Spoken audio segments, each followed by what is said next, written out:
Ma balade de la semaine, c'est l'une de mes préférées dans les Cévennes, autour de Sumène et du Riotor.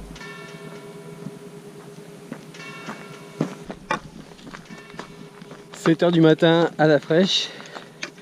Il n'y a rien de mieux pour entamer cette balade autour de Sumène. C'est au pied des Cévennes. Ça va nous faire un joli tour de 14 km pour 1000 mètres de dénivelé. Technique par moment. Et puis historique aussi. On va visiter un peu l'histoire des Camisards dans le coin. Les mines de fer et des beaux points de vue. Premier objectif, le hameau du Pouget, au-dessus de Sumène. Le Pouget est encore tout endormi. Et nous, on va monter encore pour aller sur le col là-bas au fond. Au début, il y a une grosse côte.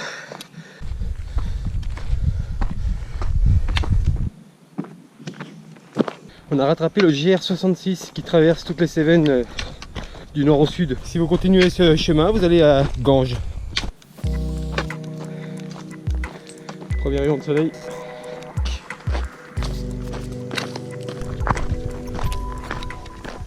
Ah, devant vous, les jumeaux. Vous comprenez pourquoi? Ils ont pratiquement la même hauteur, hein, à peu près 700 mètres d'altitude. Auparavant, il y avait un château d'un côté et une chapelle de l'autre. Mais ça a été détruit pendant les guerres de religion. Comme vous pouvez le voir, la terre est bien rouge. C'est un peu normal parce qu'ici, il y a beaucoup de fer. Ça a été exploité pendant un siècle, pratiquement au 19e siècle. Il y avait mines de fer, mines de plomb. On trouve même de l'or ici. Voilà, c'est une industrie qui a complètement disparu. Mais on va avoir encore des fours où on fondait le fer avant de le transporter. Ah, regardez, ce caillou, il est plein de fer. Il est tout rouge. Le but pour nous tout à l'heure sera d'aller sur le massif en face avec le Rangue de Banne. Et on va traverser la voie ferrée pour monter en face. Et en face, il y a la cerise sur le gâteau. Je vous en dis pas plus, mais ça va vous plaire.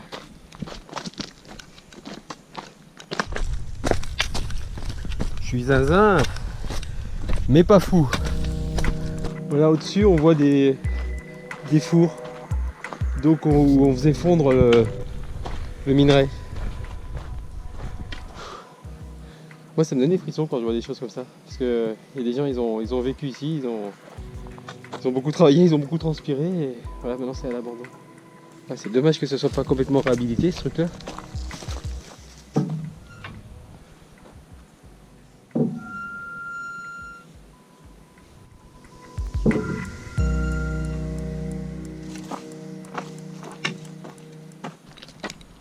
Donc là vous voyez bien toutes les gorges du Riotor. Et là où les jumeaux, et nous on va aller en face maintenant. La suite, il y a une grosse montée là dans les cailloux.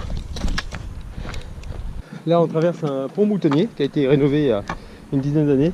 Donc ça c'est le Riotor, hein, qui était sec. C'est comme un oued au Maroc. Ça se gonfle d'eau à la moindre grosse pluie sévenole. Vraiment c'est une vraie rivière quand il pleut fort.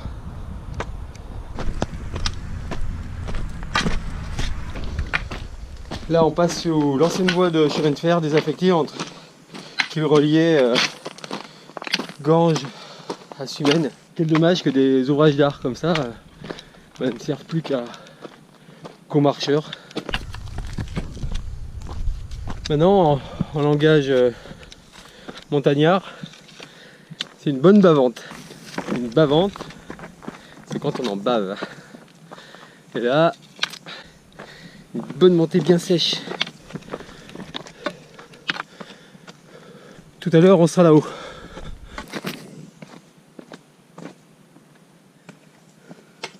Bon, je confirme, elle est là la bavante. On commence à voir Ganges là-bas au fond. Le pic d'Anjou et le Roc Blanc et la Sérane.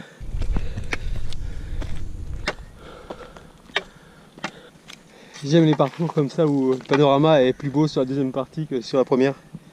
Ça me semble plus logique.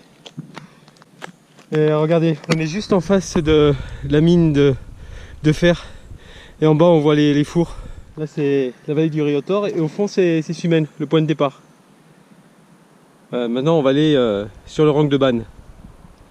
Et là on voit les jumeaux. C'est bientôt l'heure de la cerise sur le gâteau. Mais pour ça il faut s'équiper un peu avec une lampe frontale et direction la cerise. On va rentrer dans une grotte qui est vraiment historique. C'est la Baume Closide, qui a été habitée par l'homme des cavernes dans le néolithique, parce qu'on a trouvé des traces très anciennes dans cette grotte, qui était aussi un abri de berger. Mais surtout historiquement, ça a été le quartier général du chef Camisard, cavalier, qui venait ici dans cette grotte. C'était en pleine guerre de religion. On a trouvé une rapière dans un coin. Une rapière, c'est une épée du XVIIe siècle. Alors c'est une grotte qui est encore habitée, pas par les ours, hein, mais par des chauves-souris.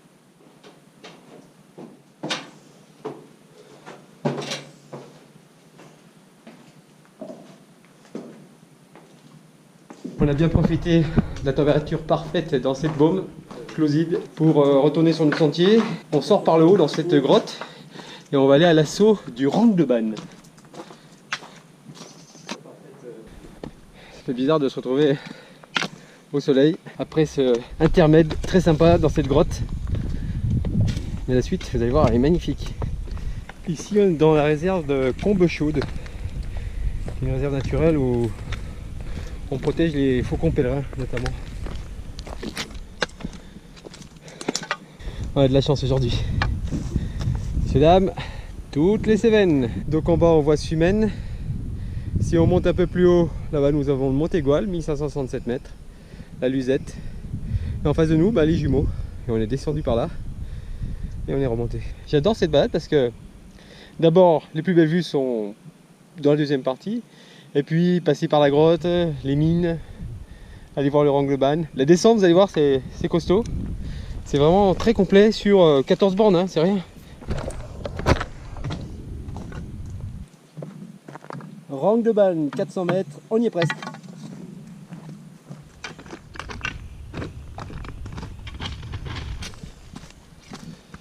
Là-bas, on voit l'entrée de la grotte. C'était dans la falaise là-bas au fond. La fin du Ranc de Banne se mérite, mais je vous promets une jolie vue sur Sumène. On y arrive. 710 mètres à ma montre, au sommet du Ranc de Banne.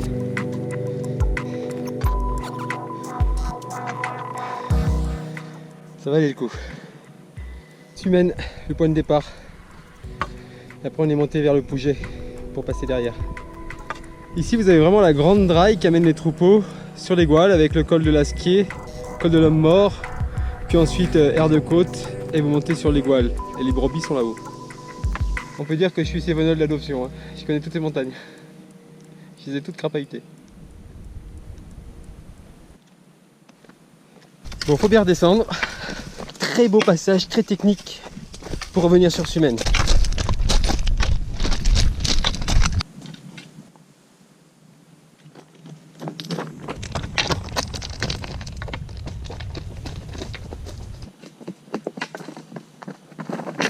Ouais, vous voyez que cette falaise se passe pas quoi.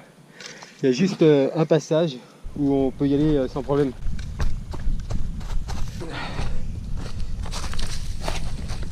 Là on est dans la pas du loup. Faut y aller prudemment, sans s'exciter.